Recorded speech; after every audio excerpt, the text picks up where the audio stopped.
Over a 6-year period, drug wholesalers dumped 780 million hydrocodone and oxycodone pills into West Virginia, the state with the highest opioid overdose rate in the country. That's 433 pain pills for every man, woman, and child. Now Congress is investigating the small group of distributors that have overwhelming control of the supply chain, asking what they knew and why they didn't stop it. Vice News met with West Virginia Representative David McKinley before he asked his own questions on Capitol Hill.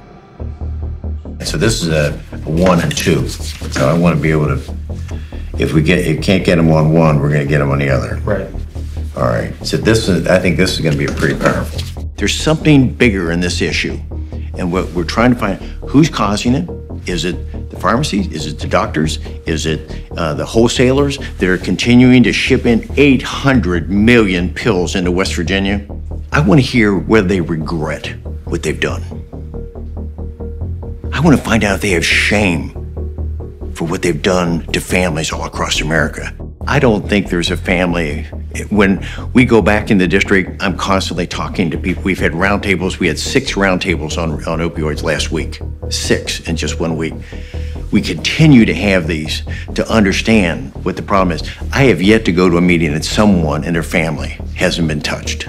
All right, so then we're going to go back to the string of accountabilities. Right. The doctors, the pharmacies, they're all being held accountable. And, yeah. You know, should they? Yes. But I want it to be a tough question to answer. Yes.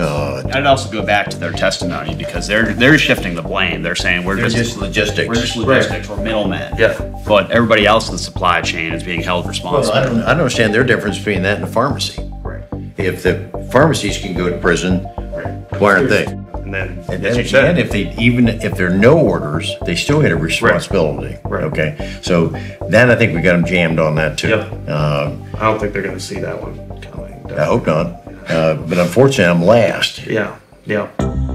So they're representing 90% of all the all drugs. Yeah. They have 90% of the market. Share. Okay. So we got the big boys in here. Yes.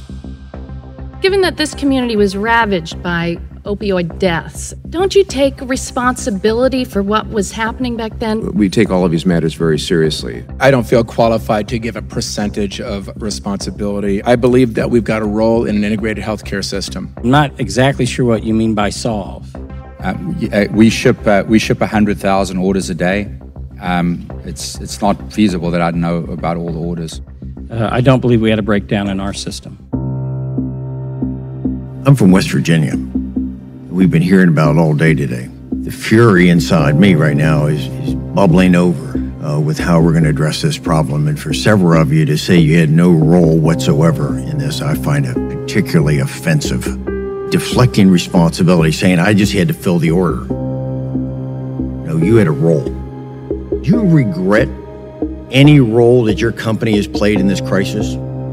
Congressman, I don't know how you could look at this crisis and not feel terrible about what's going on in this country. You do regret. I feel terrible about this. That what McKesson did in participating in this scourge that's ravaged this country. You regret it. I feel terrible about the crisis. So what's the proper accountability? What's the punishment? Well, it's always deflecting the responsibility that they have. It can't be all the docs and the pharmacies. These distributors were bringing in 800 million pills into West Virginia, and they knew it.